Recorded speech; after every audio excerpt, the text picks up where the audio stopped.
5 തലമുറകളായി നിങ്ങൾക്കൊപ്പം PRS hospital. അഹമ്മദാബാദിൽ വിമാനാപകടമുണ്ടായി. പക്ഷേ ആ ദുരന്തത്തിന് കാരണങ്ങൾ എന്ത് എന്നുള്ളത് വളരെ പ്രധാനമാണ്. പ്രത്യേകിച്ച് ഓപ്പറേഷൻ സിന്ദൂർ നടന്ന സമയത്തിന് ശേഷം പാകിസ്ഥാൻ്റെ ഇന്ത്യയിൽ നടക്കുന്ന ഏതൊരു പ്രവൃത്തിയെയും നമ്മൾ പാകിസ്ഥാനെയോ ഭീകരവാദികൾ അൽ-ഖ്വയ്ദ അതുപോലുള്ള ഭീകര സംഘടനകളെയും പാകിസ്ഥാനെയൊക്കെ നമ്മൾ സംശയിക്കും, സ്വാഭാവികമായിട്ട് സംശയിക്കും. അങ്ങനെയുള്ള സൂചനകളുമൊക്കെ പലരും പലയിടത്ത് ഇരുന്നുകൊണ്ട് ഓൺലൈൻ ചാനലിലൊക്കെ ചെയ്തെങ്കിലും ഇപ്പോൾ പറഞ്ഞു കേൾക്കുന്ന 3 കാര്യങ്ങളാണ് ഉള്ളത്. അതിന് 2 കാര്യങ്ങൾ ഇപ്പോൾ പറഞ്ഞു കേൾക്കുന്ന 2 കാര്യങ്ങൾ. ഒന്ന്, അതിനകത്ത് പക്ഷികൾ വന്നിടിച്ചു, 2 പക്ഷികൾ ഇടിച്ചു, അതിൻ്റെ ദിശ തെറ്റി എന്ന് പറയുന്ന, അതിൻ്റെ കൺട്രോൾ വിട്ടുപോയി എന്ന് പറയുന്ന ഒരു കാര്യം പറയുന്നുണ്ട്. രണ്ടാമത്, എഞ്ചിന് തകരാറ് ഉണ്ടായിരുന്നു എന്ന് പറയും. ATCയിലേക്ക് എയർ ട്രാഫിക് കൺട്രോൾ എന്ന് പറയുന്ന റൂം ഉണ്ട്, എയർ ട്രാഫിക് കൺട്രോൾ സിസ്റ്റം ഉണ്ട്, എയർ ട്രാഫിക് കൺട്രോളർമാരും ഉണ്ട്, അതിന് പരീക്ഷയൊക്കെ ഉണ്ട്. നമ്മൾ ഒരു കോഴ്സ് ഉണ്ട്, പരീക്ഷയൊക്കെ ഉള്ളതാണ് എയർ ട്രാഫിക് കൺട്രോളർ.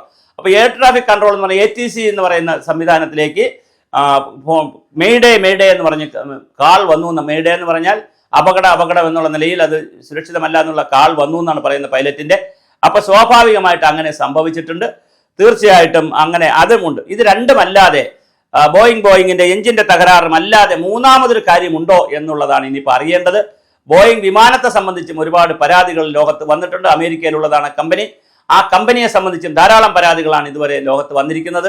അതിനെ സംബന്ധിച്ച് നമുക്ക് വേറെ മറ്റൊരു വീഡിയോയിൽ പരിശോധിക്കാം. എന്തായാലും 290-ലധികം ആളുകളെ, പ്രത്യേകിച്ച് അതിനകത്തൊരു വളരെ വലിയൊരു ദുരന്തമെന്ന് പറയുന്നത്, ഇതിനൊന്നും ഫ്ലൈറ്റിൽ കയറാത്ത അല്ലെങ്കിൽ വിമാനത്തിൽ ടിക്കറ്റ് എടുത്ത് കയറാത്തവർ വരെ, ആ മെഡിക്കൽ വിദ്യാർത്ഥികൾ വരെ മരിച്ചുപോയെന്ന് പറഞ്ഞാൽ ഇത് മരണം കാലൻ ഏത് രൂപത്തിലാണ് വന്നിരിക്കുന്നത്, ആരുടെയൊക്കെ ജീവൻ എടുക്കാനാണ് കാലൻ തീരുമാനിച്ചിരിക്കുന്നത് എന്ന് കാലദേവനോട് ചോദിച്ചാൽ തന്നെ മനസ്സിലാവുള്ളൂ. എന്താണ് ആ MBBSന് പഠിക്കുന്ന കുട്ടികളെ അടക്കം കൊണ്ടുപോയത്? തീർച്ചയായും അതുപോലെ തന്നെ പിന്നെ വടക്കേന്ത്യ രാഷ്ട്രീയത്തിലെ, ഗുജറാത്ത് രാഷ്ട്രീയത്തിലെ രൂപാണി, അദ്ദേഹം പഞ്ചാബ് തിരഞ്ഞെടുപ്പിൽ മുഖ്യമന്ത്രി കാൻഡിഡേറ്റായിട്ട് ആം ആദ്മി പാർട്ടിയെ തകർത്തുകൊണ്ട് വരാൻ വേണ്ടിയുള്ള പുതിയ കാൻഡിഡേറ്റായിട്ട് വന്നുകൊണ്ട് പഞ്ചാബ് കോൺസെൻട്രേറ്റ് ചെയ്യാൻ മോഡിയും അമിത്ഷായും JP നദ്ദയൊക്കെ പറഞ്ഞതനുസരിച്ച് അദ്ദേഹം പഞ്ചാബ് കോൺസെൻട്രേറ്റ് ചെയ്യുകയാണ്. അപ്പോൾ വിജയ് രൂപാണി പഞ്ചാബായിരിക്കും അദ്ദേഹത്തിൻ്റെ ഇനി തട്ടകം എന്നുള്ള രീതിയിൽ അദ്ദേഹം, കാരണം അദ്ദേഹം ജന്മം കൊണ്ടും ഒരു പഞ്ചാബുകാരനാണ്, ഗുജറാത്തിലേക്ക് വന്ന് താമസിച്ച ആളാണ്. അങ്ങനെയും പ്രശ്നമുണ്ട്. അദ്ദേഹം ലണ്ടനിലേക്ക് മകളെ കാണാൻ പോകുന്നതിനിടയിലാണ് അദ്ദേഹത്തിനും അപകടം പറ്റിയത്. അപ്പോൾ മുൻപ് പാകിസ്ഥാൻ വെടിവെച്ചിട്ട ഒരു വിമാനത്തിൽ 1965 ഞാൻ മനസ്സിലാക്കുന്നു മുൻ മുഖ്യമന്ത്രി മരിച്ചിട്ടുണ്ട്. അവിടെ മുൻ മുഖ്യമന്ത്രി തന്നെ മുഖ്യമന്ത്രിയായിരുന്ന ആൾ തന്നെ മരിച്ചിട്ടുണ്ട്. അപ്പോൾ വളരെ വിലപ്പെട്ട ജീവനുകളും സാധാരണ ആളുകളും, കേരളത്തിലെ ഒരു രഞ്ജിത എന്ന് പറയുന്ന ഒരു പെൺകുട്ടിയും മരിച്ചു. അപ്പോൾ ഇതെല്ലാം മരിച്ചതിൻ്റെ പിന്നിൽ 2 വിഷയങ്ങളാണ് ഇപ്പോൾ കാണുന്നത്. മൂന്നാമത്തെ വിഷയം എന്ത് എന്നുള്ളത് ഇപ്പോഴും ദുരൂഹമാണ്. അത് UK-യിലെയും അമേരിക്കയിലെയും വിമാനം അപകടങ്ങൾ ഉണ്ടായാൽ പരിശോധിക്കുന്ന ഏജൻസികൾ ഇന്ത്യയിലേക്ക് തിരിച്ചിട്ടുണ്ട്. അവർ കൂടി പരിശോധിക്കും. കാരണം ഇതിന് വിദേശ രാജ്യത്തുള്ള കുറേ ആളുകൾ ഇതിനകത്ത് മരിച്ചിട്ടുണ്ട്. അപ്പോൾ ലണ്ടനിലുള്ളവരും മരിച്ചിട്ടുണ്ട്, ബ്രിട്ടീഷുകാരും മരിച്ചിട്ടുണ്ട്. അപ്പോൾ ഇത് സ്വാഭാവികമായ ഒരു വലിയ ആഗോള ദുരന്തമായി തന്നെയാണ് എല്ലാവരും കാണുന്നത്. ട്രംപ് ഇന്ത്യയെ വിളിച്ച് അനുശോചനം അറിയിച്ചു. ലോകരാഷ്ട്രങ്ങളെല്ലാം, യൂറോപ്യൻ യൂണിയൻ, UK, വിവിധ രാജ്യങ്ങളെല്ലാം ഇന്ത്യയെ വിളിച്ച് ഇതിന് ദുഃഖവും അനുശോചനവും അറിയിച്ചിട്ടുണ്ട്. തീർച്ചയായും മരണ കാരണമെന്ത്, അപകടത്തിലേക്ക് പോകാനുള്ള കാരണമെന്ത്? കാരണം വിമാനം ഉയർന്ന് ഒരല്പ കഴിഞ്ഞപ്പോൾ തന്നെ പൈലറ്റ് പറഞ്ഞു എഞ്ചിൻ ഉയരുന്നില്ല.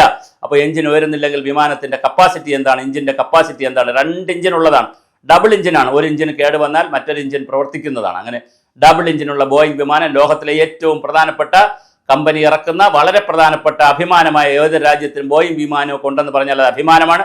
ടാറ്റയുടെ ഈ ബോയിങ് വിമാനം ടാറ്റയ്ക്കും രാജ്യത്തിന് അഭിമാനമായിരുന്ന വിമാനമാണ് ഇപ്പോൾ തകർന്നത്. എന്തായാലും അതിൻ്റെ മൂന്നാമത്തെ കാരണം എന്തെന്ന് ഇന്നറിയാം.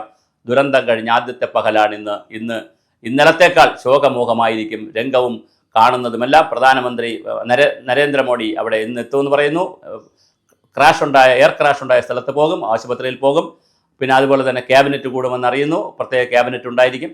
ആഭ്യന്തരമന്ത്രി ഇതിനോടകം തന്നെ ഗുജറാത്ത് കേന്ദ്രീകരിച്ച് പ്രവർത്തിക്കുന്നു.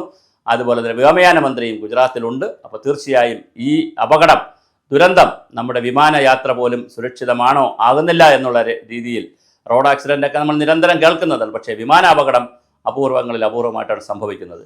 ഇത്രയധികം ആളുകളെ മരിച്ചുപോയ ഒരു വിമാനാപകടം ഈ അടുത്ത കാലത്ത് നമ്മൾ കണ്ടിട്ടില്ല. അപ്പോൾ ഇന്ത്യ കണ്ടിട്ടുള്ള, ലോകം കണ്ടിട്ടുള്ള ഏറ്റവും വലിയ എയർ ക്രാഷാണ് സംഭവിച്ചിരിക്കുന്നത്. ഇതിൻ്റെ കാരണം എന്ത് എന്ന് നമുക്ക് വരും ദിവസങ്ങളിൽ വളരെ കൃത്യമായി അറിയാം. ഒരു കാര്യമുള്ളത്, ആരും അൽ-ഖ്വയ്ദ പോലുള്ള ഒരു ഏജൻസികളും ഇതിൻ്റെ പിതൃത്വം, ഉത്തരവാദിത്വം ഏറ്റെടുത്തില്ല എന്നുള്ളത് വളരെ ശ്രദ്ധേയമായൊരു കാര്യമാണ്.